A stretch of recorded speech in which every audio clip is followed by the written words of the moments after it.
Hello there, Kevin here with another episode of the Feel Good English podcast, bringing you life-changing lessons from the best books that I read, break down, and then share with you. Today's lesson is going to help you simplify your to-do list. It's also going to show you what goals you should focus on. If you have a lot of goals, this will help you focus on the one or two goals that are most important and will bring most benefits to your life. If you're feeling stressed out, if you think you just have too many things to do and you feel like you're always busy, always trying to get things done and it's never ending, the book today will show you how to simplify and gain clarity on what you should focus on each and every day. So listen to this episode, gain clarity and focus in your life and English, and become a happier human being. If you want a transcript to this episode, go to feelgoodenglish.com/member to learn how you can get transcripts to this. Transcripts are free for the Feel Good members. So head on over to feelgoodenglish.com and you too can become a Feel Good member. Now let's get into the lesson.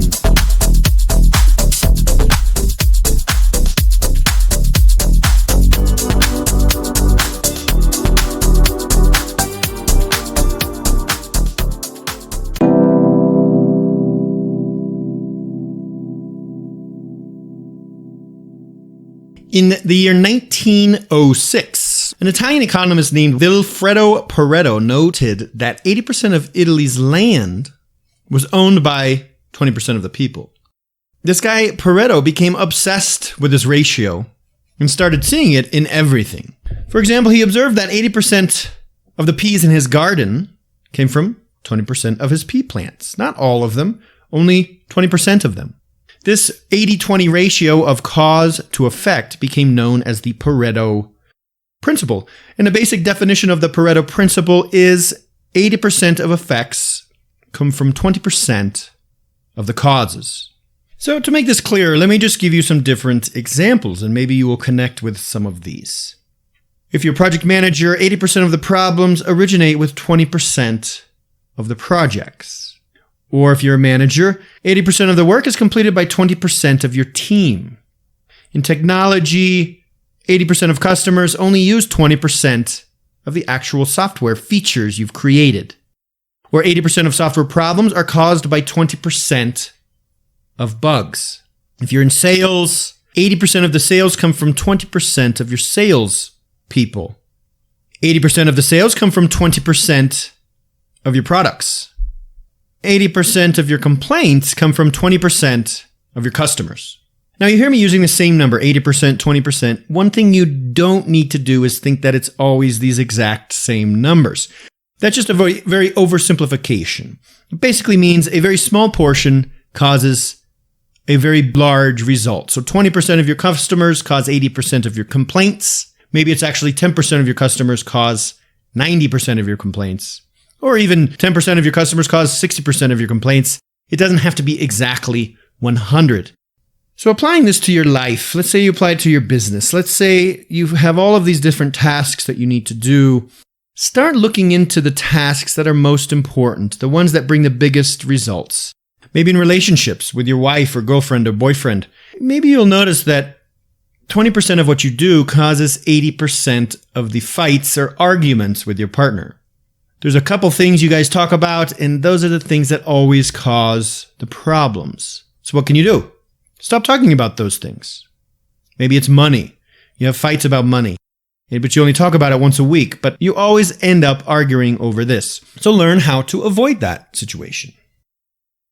In English, maybe you do all of these different things and you practice reading and writing and listening and grammar, and you have all of these different things, but if you focus on what's most important, especially what's most important to you at this moment, you'll do less and achieve more. If you want an example, most people will benefit greatly from doing a lot of listening and reading in English. So if you focus most of your time on listening and reading, which was called input, you will achieve the biggest results. You don't have to do all of those other things, speaking all the time, studying grammar, memorizing lists. Listening and reading to good content will bring you the best results. So focus most of your time on that. Another great way to apply this 80-20 law is with goals. And I want you to do something now. So this is an actionable step from this podcast episode. You don't have to do it this moment. Maybe you're not in a place where you can write this down. But after this, if you're going to take a lesson from this episode, do this. Go home and write down 10 goals you have for your life. They could include English goals, life goals, relationship goals, career goals, whatever that may be.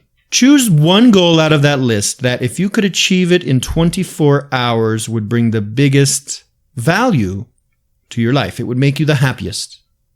Which one is that? That is your most important goal. Now choose another one.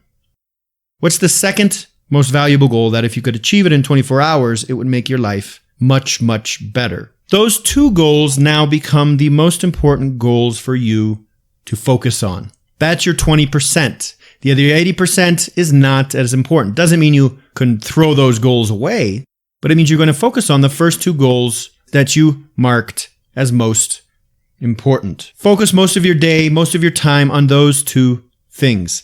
In the beginning of the day, focus on that. Like in the episode about Eat That Frog from Brian Tracy, those big frogs, those big ugly tasks that are the most important, yet often the most challenging, are the ones you should focus on. Maybe these are all English goals. So what are your English goals? Speak better, give meetings, presentations. Look at the ones that are most important for you. What's most important? To understand native speakers, to improve your pronunciation, whatever that may be. And focus on only the top two that you think will bring the biggest value for you. And find tasks and exercises and courses based on those two tasks. Now, this isn't something you can always do instantly. So it takes practice, especially if you're looking at business and systems and things at work. You have a lot of different things. So maybe just start small and just start looking for things that you find unnecessary. Maybe checking your email first thing in the day is not effective for you because it distracts you from what really needs to get done. So that gets removed from your list of things to do. Maybe you need to delegate certain tasks to other people, tasks that will get in your way, so you can focus on the main tasks that need to get done. So start small. Start noticing what's wasting your time and start looking for certain things that really bring the best results. What bring the best results for your company, for your manager, or for your business?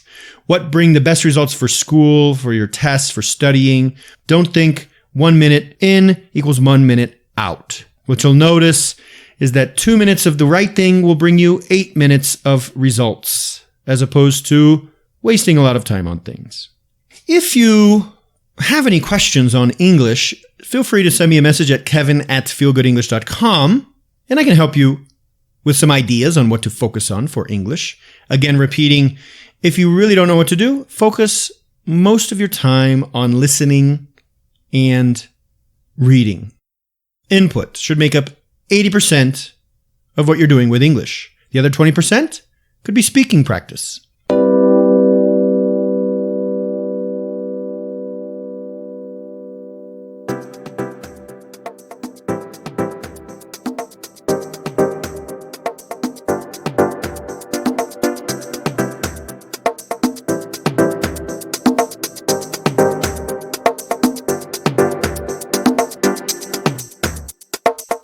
Going over some of the vocab from this lesson. At 18 seconds, I use the phrasal verb break down. To break down something, I said I break down books means I simplify them. I break them into pieces. So to break something down means to simplify it, to make it clear, to take something large and make it smaller and clearer. So there's a lot of ideas and words and messages from a book. I break them down into a few easy to implement ideas. 1 minute 32 seconds, I say head on over to feelgoodenglish.com. To head over or head on over simply means to go. It's an expression we use. To head over means to go. I'm headed over to my friend's house. I'm headed over to the bank. Head on over is more of a friendly expression. Head on over to the party just means to go to the party. 1 minute 56 seconds, ratio, R-A-T-I-O. It's an effect of one number to the other or the amount of one to the other. Say at a party, this party's great. The ratio of girls to guys is 4-1. That means there's 4 girls to 1 guy. 40 girls, 10 guys. 80 girls, 20 guys. Or the ratio of minorities in this population is 1 to 10, meaning 10% of the population is made up of minorities. 4 minutes and 55 seconds talking about input. When we're talking about input with linguistics, with language learning, what we mean is putting that information into your head, putting the language into your head, which usually comes from either reading or listening or watching something. So there's input, information going into your brain, words and vocab, and then there's output, which would be producing the language, speaking or writing. In my teaching style and from the research that I've done, input is very, very valuable. Reading and listening to real English, native spoken, native written English is what will make you an excellent English speaker. 7 minutes, 35 seconds to delegate. To delegate something is to give somebody else the responsibility of a task. If you own a company, if you're a manager, if you're a supervisor, you need to delegate responsibilities to other people. You need to give other people responsibilities and tasks to do so you don't have to try to do everything yourself. It can be hard for some people to delegate sometimes. Get in your way. To get in your way, when something gets in your way, it becomes an obstacle. So something is in your way, it's getting in your way. All of these problems are getting in my way of success. Or the neighbors, they cause a lot of noise at night. It's getting in the way of my sleep. So you say, get out of my way. And another phrasal verb, 8 minutes, 37 seconds, should make up. This should make up 80% of your practice. To make up is to constitute. This makes up 80%. Or 20% of your actions make up 80% of your results. There's other uses of make up, but in this way, when we say something makes up a certain amount, it means that it constitutes that amount.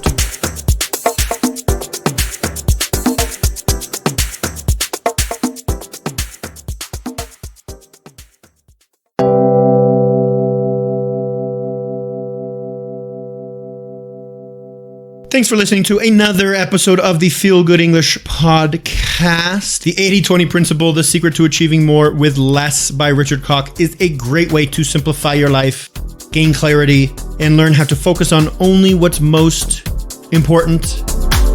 You can find a link to this book on my website, feelgoodenglish.com. Listen to the audiobook, which is great, or you can download the digital book as well. Again, to get the transcripts, go to feelgoodenglish.com/member to learn how you can get free transcripts to this episode, so you can apply the 80-20 rule by reading the transcript. Leaving you with a joke for the day. An employee asked his boss for Thursday off so he and his wife could celebrate their 25th wedding anniversary. His boss said, "Okay, it's okay this time, but I don't intend to put up with this every 25 years. Those darn bosses." Hope you enjoyed this. See you in the next lesson.